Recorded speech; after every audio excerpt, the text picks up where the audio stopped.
안녕하세요. 낮에는 초등교사, 밤에는 글을 쓰는 브런치 스토리 밤작가 초아의 에세이 듣다입니다. 저는 올해 16년차 초등교사인데요. 여러분은 겨울에 어느 정도의 추위를 견뎌보셨나요? 저는 첫발령지 정선에서 상상 이상의 혹독한 추위와 마주해야 했는데요. 관사에서 커피포트로 머리를 감아야만 했던 눈물겨운 저의 이야기를 들려드릴게요. 행복한 학교 만들기의 진심인 평범한 초등교사의 특별한 이야기 속으로 여러분을 초대합니다. 에세이 듣다. 현실판 겨울왕국. 정선은 기본적으로 산 사이의 골짜기이기 때문에 산 꼭대기에서 냉기가 계속 내려오고 해가 늦게 뜨고 일찍 진다. 특히 강원랜드가 있는 사부급 고한읍 지역은 지역 자체가 해발 600-700m에 위치한 데다 주변에는 1500m의 산들이 다닥다닥 붙어 있다.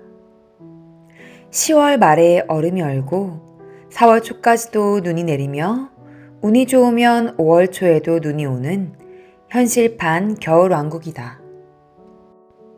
내가 정선으로 발령받았던 2007년에서 2008년은 주 5일 근무제가 격주로 시행되고 있었다. 왕복 9시간 열차와 버스를 타고 2년간 주말마다 정선과 서울을 오갔다. 정선 산골짜기 관사에 사는 청춘의 우울증 예방 차원이었다. 격주로 쉬는 토요일은 놀토라 불렀는데 특히 놀토가 아닌 주말은 야속하게도 더 빨리 지나가 버리곤 했다. 유난히 더 추웠던 12월. 그날도 청량리에서 막차를 타고 새벽이 되어서야 관사에 도착했다. 자물쇠로 굳게 잠겨있는 관사 문을 조용히 열었다.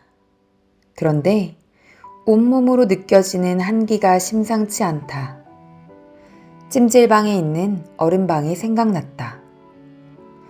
주말 내내 집을 비우긴 했지만 어느 정도의 온기는 남아있어야 정상이거늘 바깥 온도와 관사 안의 온도에 차이가 없었다.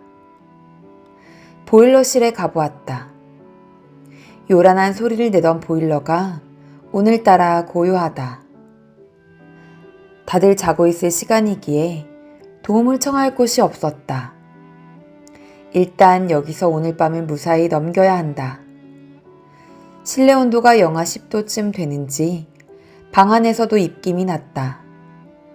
샤워까지는 아니더라도 최소한 세안은 하고 자야겠는데 화장실에 물을 틀었더니 얼음물이 나온다. 물을 조금 묻혀 겨우 고양이 세수를 하고는 이불을 깔았다. 보일러만 믿고 전기장판을 사지 않은 것이 무척 후회스러웠다. 얇은 옷을 겹겹이 껴입고 옷장에 있는 가장 두꺼운 패딩을 장착하고 목도리까지 두르니 오늘 밤 얼어 죽진 않을 것 같다. 양말도 그대로 신은 채 이불 속으로 들어갔다. 내 모습이 처량해서 울고 싶었는데 오히려 웃음이 났다. 그렇게 아침이 밝았다. 출근 준비를 해야 한다. 밤새 많이 뒤척였는지 자고 일어난 머리 모양새가 말이 아니다. 적당히 빗어보았지만 뒤죽박죽인 머리로 출근하는 것은 25 청춘이 허락하지 않는다. 머리를 감아야만 한다. 수도꼭지에서 나오는 얼음물을 머리에 붓는다면 머리카락이 통째로 고드름이 되어 똑 부러질까 겁이 났다. 어떡하지? 이대로 출근할 수는 없고 어떻게든 방법을 찾아보자. 아, 주전자, 아니 포트가 있었지? 커피포트로 머리를 감다. 내 시선이 커피포트로 향했다. 1리터밖에 안 되는 작은 포트를 보며 왜 좀 더 큰 걸 사지 않았나 후회가 밀려왔다. 그러나 없는 것보다는 100배 낫다는 생각으로 물을 끓였다. 귀하게 끓인 물을 세수대야에 붓고 얼음물을 섞었다. 늘 샤워기에서 콸콸 쏟아지는 물에 머리를 감다가 대야의 물을 받아서 머리를 감는 것은 생각 이상의 고난도 기술이 필요했다. 세수대야 가득 미지근한 물을 만들어서 머리를 그 안에 담갔다. 물을 아껴야 했다. 머리에 물을 묻히고 샴푸를 하니 거품이 났다. 다시 그 물에 최대한 물이 한 방울이라도 흘러넘치지 않도록 조심스레 거품을 헹궈냈다. 한 번에 깨끗하게 헹궈질 리 없었다. 나는 머리에 거품을 남긴 채 다시 포트에 물을 받아 끓이고 얼음물과 적절한 비율로 섞고 이것을 몇 번 반복하여 겨우 거품을 다 헹궜다.